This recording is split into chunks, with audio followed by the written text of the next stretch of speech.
ओम नमो ओंकारेश्वर देवताय नमः. ओम नमः शिवाय. ओम नमः शिवाय. अवधूत चिंतन श्री गुरुदेव दत्त. मंडळी, शंका समाधान या कार्यक्रमासाठी मी संगमेश्वर गिरी श्री क्षेत्र ओंकारेश्वर देवस्थान विलोद्यान जानेगाव इथून आपलं सर्वांचं हार्दिक स्वागत करतो. मंडळी, आज आपल्याकडे असा प्रश्न आलेला आहे की मी एक विधवा स्त्री आहे. तर मला एकटेपणा वाटायला म्हणून मी एका व्यक्तीच्या संपर्कात आले आणि तो खूप व्यक्ती चांगला, भरभरून माझ्यावर प्रेम करणारा, आणि मला त्याच्याशी बोलल्यानंतर खूप बरं वाटायचं, एक आधार वाटायचा. खूप आधार वाटायचा बोलण्यातून. ही मला समजून घेणं, याच्यामुळं मला एक जगण्याची एक दिशा समजली. माझी निराशा दूर झाली. परंतु काही कालांतराने माझ्या आयुष्यामध्ये एक दुसरी व्यक्ती एक आली. समजा असंच बोलण्यातून वगैरे आमचं ओळख झाली. ओळखीतून नंतर मी त्याच्याकडे आकर्षित झाले. मी होऊन समजा मला कुठेतरी एक अजून आधार हवा असं वाटू लागलं. आणि असं करता करता समजा त्या व्यक्तीनं माझ्याकडून काढून घेतलं की तुझं काही आहे का, असं तसं दुसरं. तर माझ्या बोलण्यातून समजा त्याला कळलं की मी एका व्यक्तीवर प्रेम करते असं. तर त्यावेळेस आम्हा दोघांमध्ये खूप भांडणं झाली. आणि त्याच्यामुळे आता मी जुन्या व्यक्तीला बी सोडू शकत नाही आणि ह्याला पण सोडू शकत नाही. आता ह्या नवीन ह्याच्याकडून मला वेगवेगळी मदत होते. समजा आर्थिक मदत होते.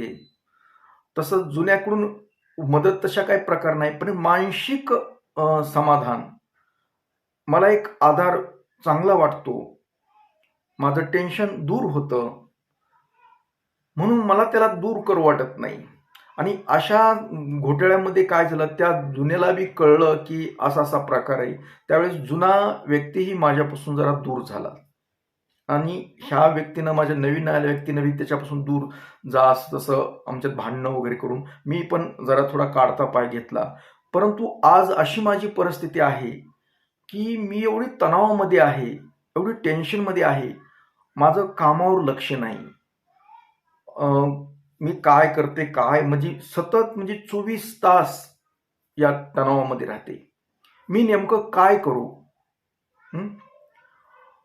मला जुन्याची तर खूप आठवण येते, परंतु त्याच्याशी संपर्क करू शकत नाही, त्याच्याशी मी बोलू शकत नाही. आणि नवा तर मला ते मानसिक ताण पण देतो, टेन्शन पण देतो कधी कधी. हवं तसं म्हणजे मला जे प्रेम म्हणतात, समजा मानसिक समाधान, एक आधार वेगळं, आर्थिक कधी आधार दिलं ते झालं, पण मला मानसिक समाधानाची गरज आहे. माझं आपलं म्हणणारं असावं. तर मी आता नेमकं काय करू हेच मला कळत नाही. मी पूर्वीच्या ह्याला जवळ करायला जाऊ तर तेही अडचण आहे, आणि ह्याला अति जवळ करायचं झालं तर ह्याच्याकडून मला मानसिक ताण होईल आहे. मग आता नेमकं प्रेम कोणतं आहे हेच मला कळना गेलंय. मी नेमका निर्णय काय घ्यावा हे कळना गेलं. तर तुम्ही महाराज मला याबद्दल योग्य निर्णय काय करू मी ते सांगा. असा हा प्रश्न एवढा लांबलचक आहे मंडळी.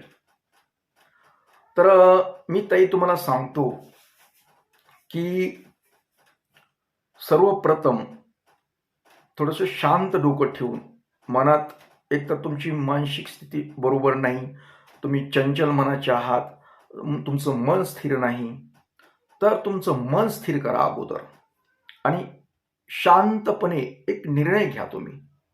तो निर्णय असा घ्या की तुम्हाला मानसिक समाधानाची गरज आहे की आर्थिक गरज आहे.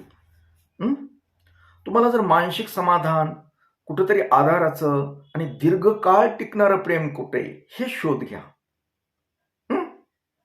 कारण हे कसं असतं, असे जे बाहेरून काही लोकांचं प्रेम कसं असतं की तुमचं शारीरिक भोग घेण्यासाठी, काही तुमचे जवाने आहे तोपर्यंत तुमचा वापर करतील. ते कळतात गोष्टी, भावना कळतात माणसाला. आणि स्त्रियांना तर खूप कळतात ते. याचा शोध अगोदर घ्या तुम्ही. थोडं शांत डोकं ठेवून विचार करा, ही प्रेम आहे की वासना आहे? आणि ज्याच्याकडे प्रेम आहे ना, त्याची निवड करा तुम्ही. कारण प्रेम ही दीर्घकाळ टिकणारं असतं. मग तुम्ही उद्याच्याला वयस्कर झालात, म्हातारे झालात, तरी तो व्यक्ती तुमच्यावर प्रेम करत राहील. त्याचं तुमच्या शरीरावर प्रेम नसतं, ते तुमच्या मनावर असतं, तुमच्या विचारावर असतं. तुमचे विचार आवडतात ना त्याला, अगर तुम्ही एकामेकाचे विचार आवडत असतील ना, तर ते महत्वाचं आहे. जो तुमच्या विचाराला सहमत आहे, तुम्हाला मानसिक आधार देतो, त्या व्यक्तीची निवड करणं गरजेचं असतं. आता मग तुम्हाला कोणत्या व्यक्तीकडून तुम्हाला मानसिक आधार भेटतो हे पहा. कधीही काही ठराविक गोष्टीसाठी अगर आर्थिक मदत होते अथवा कुठली तरी मदत होते म्हणून प्रेम करणं ही योग्य नाही. कारण काही ठराविक कालावधीसाठी आज तुमच्याकडे जवानी आहे, तारुण्य आहे, तुम्ही सौंदर्य तुमच्याकडे आहे सध्या, म्हणून तो प्रेमाचं नाटक दाखवतो. अगर तुम्हाला तुमच्याकडून उपभोग घ्यायचा आहे तुमचा, म्हणून तो प्रेम करतो. हे फार काळ टिकत नसतं. हे काही ठराविक कालावधीसाठीच असतं आणि शारीरिक संबंधी जास्त दिवसाचे नसतात. जिथं का लग्न झालेले नवरा बायको, एखादं मूल झालं तर त्या नवऱ्यावरचं प्रेम त्या बाईचं कमी होतं. अलग लक्षात. म्हणजे हे तसं काय असतं, हे तुमचं शारीरिक तुम्हाला सुख देत नसाल, पुढे पुढे तुमच्या आता वयानुसार माणसात बदल होतात, काही टेन्शन वगैरे काही कमी पडतात तुम्ही, त्यावेळेस ही ऑटोमॅटिक ही व्यक्ती दूर जाणार आहे, तुमच्यापासून दूर जाणार आहे थोडक्यात. मग तुम्हाला त्रास होईल ते.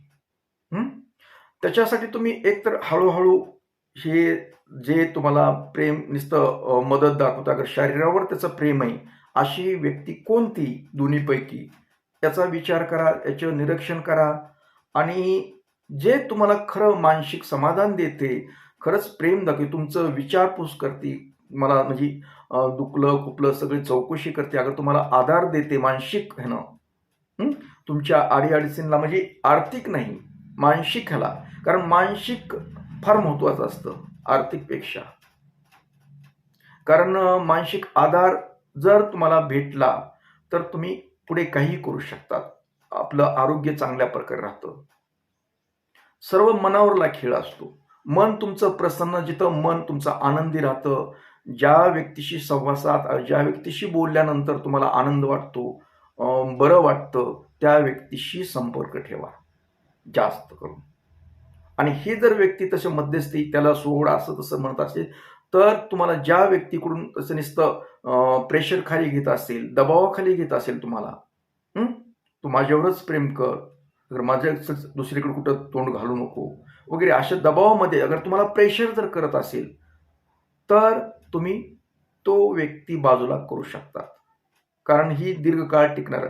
जो आपल्यावर अधिकार गाजवून ताण देत असेल, मानसिक ताण येत असेल आपल्याला, तर अशा व्यक्तीची निवड करणं कधीही चुकीचं आहे. तुम्हाला प्रेमाची गरज आणि आयुष्यभर प्रेम करणाऱ्या व्यक्तीची निवड करा. आज म्हणजे 4 वर्षे 2 वर्ष याच्यासाठी विचार करू नका.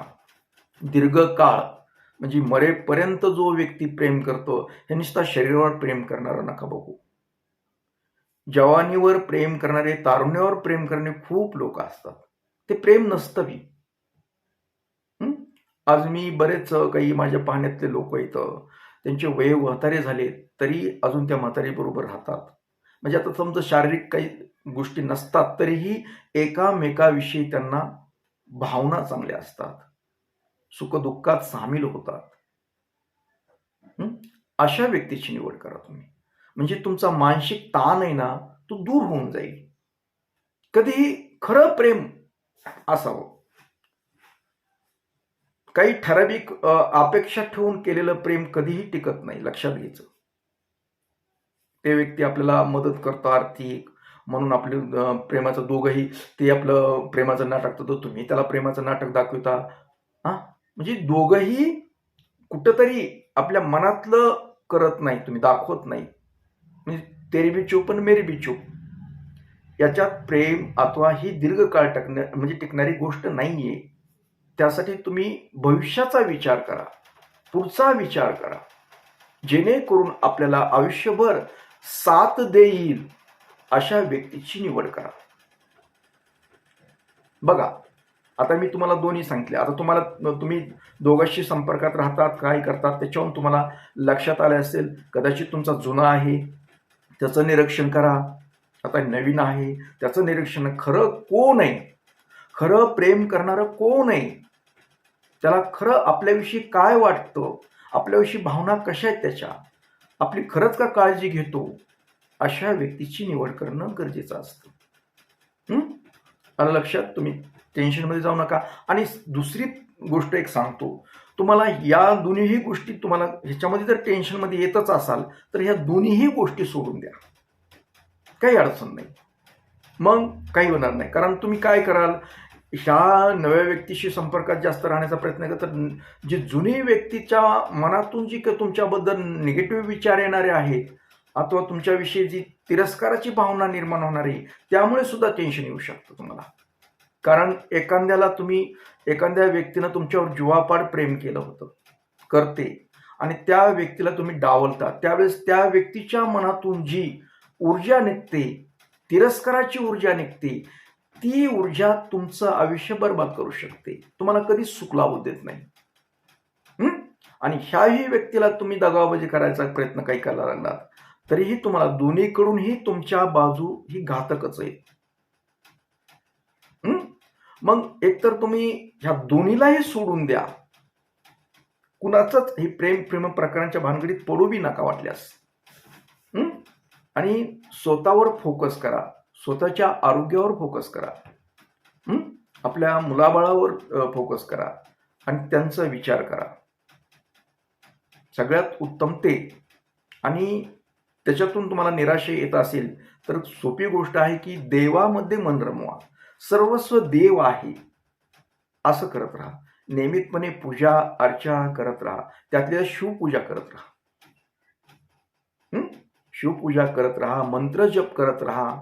तुम्हाला वाटल्यास मंत्र हवं असतील तर सिद्ध करून तुमच्या नावाने मंत्र मी देतो, तो मंत्र करत राहा.